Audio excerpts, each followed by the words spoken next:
काले जादू से हुआ शैतानी बच्चा। बबीता की शादी मानो घर वालों के लिए आफत बन चुकी थी।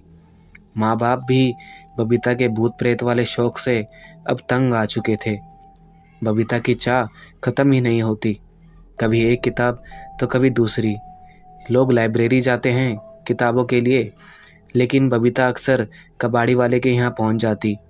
उसे पता है कि आजकल की नई पीढ़ी इन बातों में कम रुचि रखती है, इसलिए सभी अपने घर पे पड़ी किताबों को रद्दी सामान बेच देते हैं।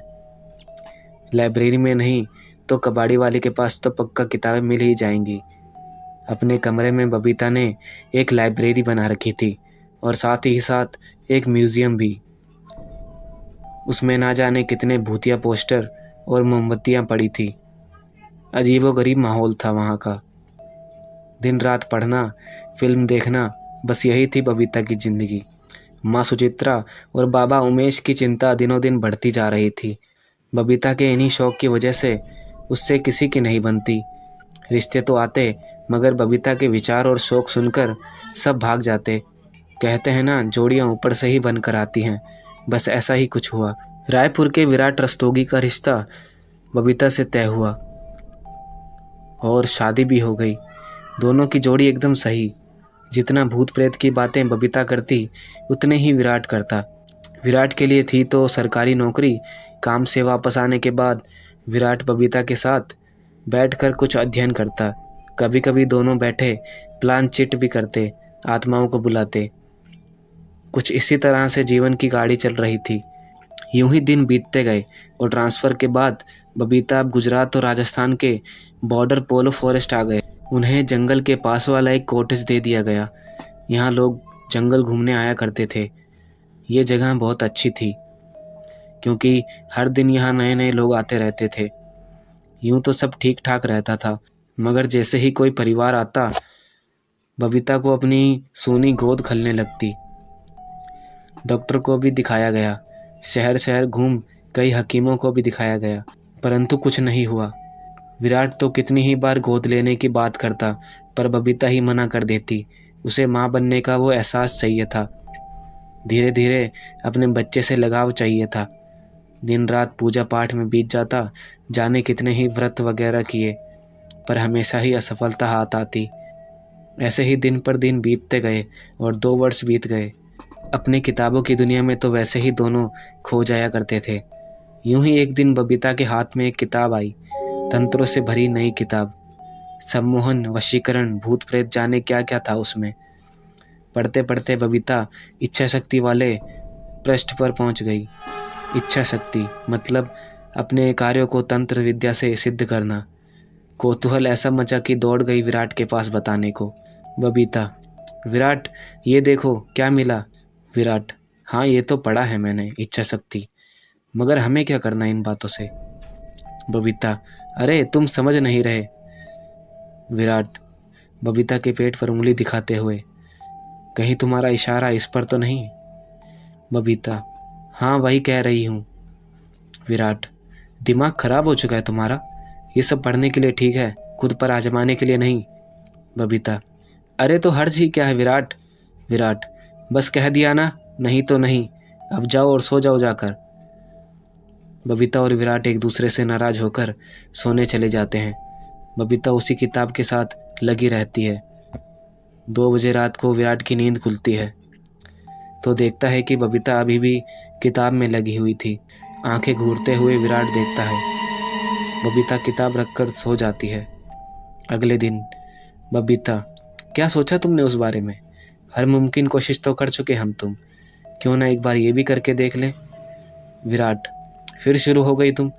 देखो मेरी भी इच्छा है हमारी संतान हो, मगर ऐसे ऐसे कौन करता है। बबीता, कुछ नहीं सुनूंगी मैं, जब तक हाँ नहीं कहोगे पानी भी नहीं पीऊंगी। विराट नाराज होकर अपने काम पर चला जाता है। लौट कर आता है तो देखता है कि बबीता जमीन पर गिरी पड़ी है। झट से उसे उठाकर पलंग पर सुलाता है और पानी की छींटे दे उसे होश में लाता है। सुबह से कुछ भी ना खाने पीने से बबीता की हालत ऐसी हो गई थी। विराट बबीता को गिलास से पानी पिलाने की कोशिश करता है तो बबीता इनकार कर देती है। थककर विराट को उसकी बात माननी पड़ती है। विराट के मान जाने पर बबीता खुद ही गिलास का पानी पी लेती है और खुशी खुशी खाना भी खा जाती है। विराट, क्या करना होगा ये बताओ। बबीता, कुछ नहीं, सब कुछ वैसे ही होगा जैसे होता है, बस कुछ तंत्र के साथ करना होगा।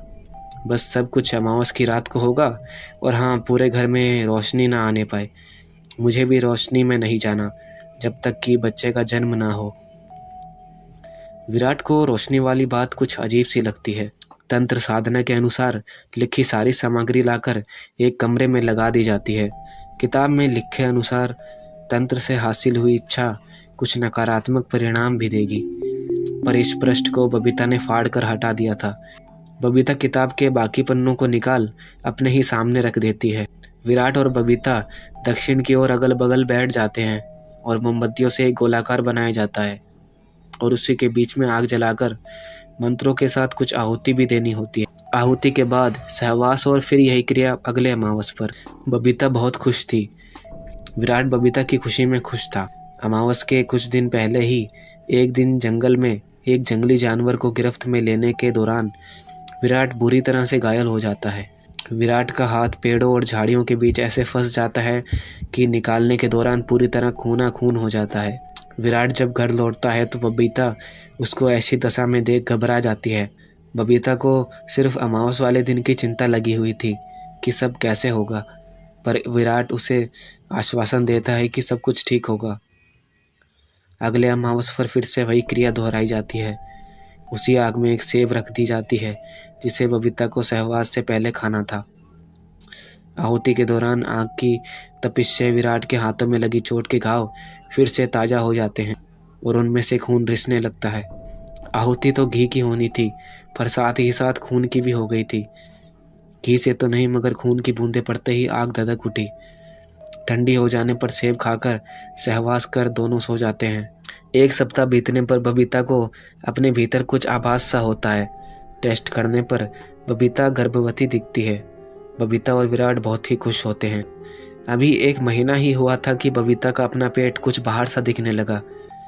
बबीता खुशी के मारे ये भूल गई थी कि यह सामान्य नहीं है। जब उसने विराट से कहा, विराट देखो मेरा पेट कुछ बाहर सा है ना। विराट, इतनी जल्दी। बबीता, वैसे तुमको मैंने नहीं बताया, मगर किताब में लिखा था कि इस तंत्र से इच्छाएं अवधि से पहले ही पूर्ण हो जाती हैं। शायद इसी कारण बच्चा जल्दी बड़ा हो रहा है। मैं तो बहुत खुश हूँ विराट। विराट, फिर तो शायद डॉक्टर से मिलना होगा। बबीता, नहीं, ये सब कुछ हम दोनों को ही करना होगा। कोई डॉक्टर नहीं, किसी की भी मदद नहीं, यही लिखा था। विराट, पहले क्यों नहीं बताया तुमने? कुछ गड़बड़ हुआ तो? इतनी जल्दी इच्छा पूर्ण होना मुमकिन नहीं है। कोई दुष्ट परिणाम ना हो। बबीता, क्या होगा? देख रही हूँ जब से माँ बनी हूँ तुम्हें कोई खुशी ही नहीं है। बड़े बदल गए हो तुम। बबीता बच्चे के मुंह में विराट को कुछ भी कह जाती है। विराट चुपचाप सारी बातें सुनता जाता है। विराट अब घर तो घर, अपने दफ्तर में भी परेशान रहने लगा। उसका सहकर्मी दयाशंकर उससे बार बार पूछता, मगर विराट कुछ भी नहीं कहता। विराट भी कहना चाहता था, मगर बबीता की बातों को याद कर विराट चुप हो जाता। जैसे ही दिन बीतने लगे, बबीता का गर्भ पूरी तरह से बढ़ता जा रहा था। अब बबीता का गर्भ लगभग 7वें महीने जैसा हो चुका था। बबीता अब ज़्यादा नाराज ही रहती थी। बबीता और विराट बातें कर रहे थे। बबीता, क्या नाम सोच रहे हो विराट? विराट, पहले हो तो जाने दो। बबीता, अब भी तुम्हें शक है ना? विराट, अरे नहीं। बबीता गुस्से से, दिख रहा है मुझे। आज तक कभी भी एक बार हाथ नहीं लगा के देखा मेरे पेट पर। छू कर देखा है कभी? विराट को खुद भी एहसास होता है कि गलती तो कर ही बैठा है वो। अपने इन विचारों में उसने एक बार भी पिता होने का फर्ज नहीं निभाया था। सॉरी बबीता। और विराट अपने आप को संभालते हुए बबीता के साथ अच्छी बातें करता है और अपना हाथ बबीता के पेट पर रखता है।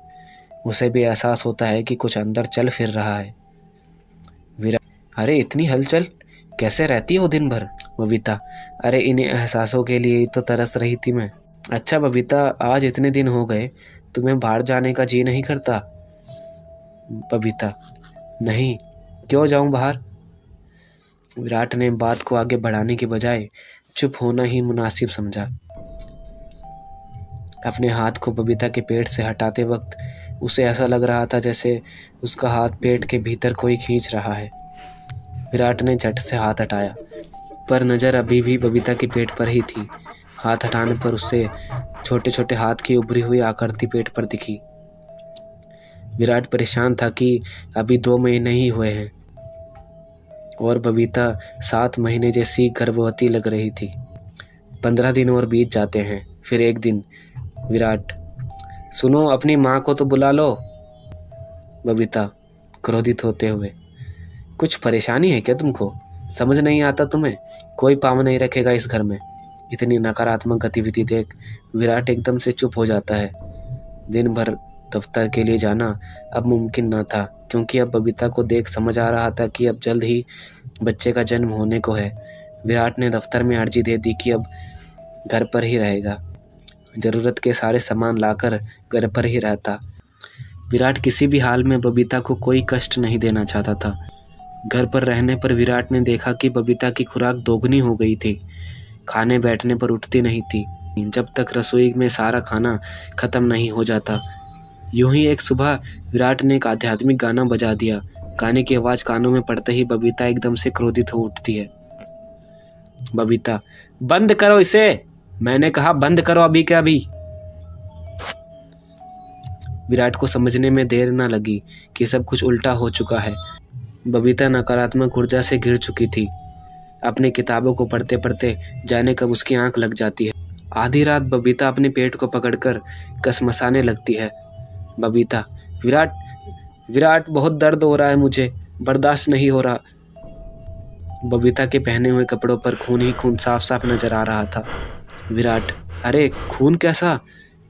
हे भगवान, डॉक्टर भी नहीं बुला सकता। करूँ तो क्या करूँ? कुछ गलत ना हो जाए, मुझे ही करना होगा सब। विराट बाल्टी भर पानी लाकर एक चादर बिछाता है, पास में एक कैंची रखता है। बबीता, कुछ नहीं होगा मुझे, बस तुम साथ रहो। विराट बबीता को चादर पर लेटा देता है। बबीता की चीखें पूरे घर में गूंज रही थी। काफ़ी जोर लगाने के बाद बच्चे का मुंह बाहर आ जाता है। बच्चा खून से लिपटा होने के कारण विराट को समझ नहीं आता है। बच्चे को एक कपड़े से साफ करने के बाद विराट के होश उड़ जाते हैं। बच्चा कोई आम बच्चा नहीं, एक शैतान जैसा पैदा हुआ था। हाथों की कलाइयों में से 2 हाथ निकले हुए थे। नाखून पहले से ही बड़े बड़े, आंखें खूनी लाल और मुंह में पहले से ही दांत। बबीता, कैसा है बच्चा? देखा आपने? अरे बोलो कुछ तो। विराट, लड़का है मगर। बबीता, मगर क्या विराट? विराट, बच्चा इंसानी नहीं, शैतानी ताकत से हुआ है। बच्चा सामान्य नहीं है। बबीता उठते हुए अपने बच्चे को विराट के हाथों से ले लेती है। विराट बच्चे को देकर पीछे हट जाता है। बबीता की आंखों पर मानो मोह का पर्दा आ गया था। उसे गलत कुछ दिख ही नहीं रहा था। बबीता अपने बच्चों को देख हंसती है और अपनी उंगली का एक छोर अपने दांतों से काट लेती है। उंगलियों से खून रिसने लगता है। उसे लेकर विराट की ओर देखते हुए बच्चे के मुंह में डाल देती है। बच्चे की नज़र और बबीता की आंख दोनों ही विराट को घूरती हैं। विराट ये नज़ारा देख बेहद डर जाता है और फिर पीछे हट जाता है। विराट ने कभी सपने में भी नहीं सोचा था कि इसका अंजाम ऐसा होगा। कुछ पल के बाद बबीता उठती है।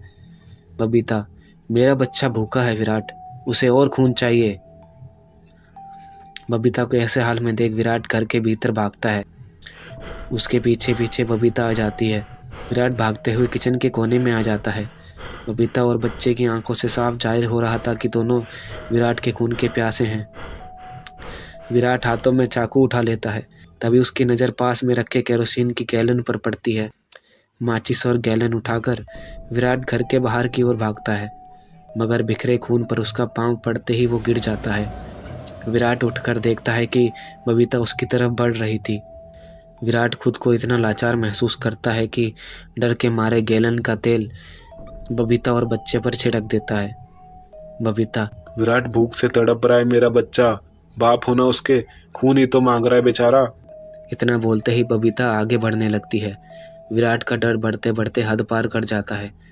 माचिस की तिल्ली जला बिना सोचे समझे बबीता की ओर फेंक देता है और घर के दरवाजे बाहर से बंद कर देता है और घर के दरवाजे को बाहर से बंद करके बाहर निकल जाता है। बबीता की चीख से पूरा घर भर जाता है। आग पूरे घर को अपनी गिरफ्त में ले लेती है। कुछ देर बाद विराट जब दरवाज़ा खोलता है तब तक सब कुछ खत्म हो चुका था। सुबह तक विराट वहीं अपने सर पर हाथ रखे बैठा था। सुबह होने के बाद गांव वालों की भीड़ आ जाती है और दयाशंकर भी। दयाशंकर, ये क्या साहब? विराट, मुझे पुलिस स्टेशन ले चलो दया, सब कुछ खत्म हो चुका है। विराट खुद को पुलिस के हवाले कर देता है और अपनी जुबान को बंद रख इस मौत को राज ही रहने देता है।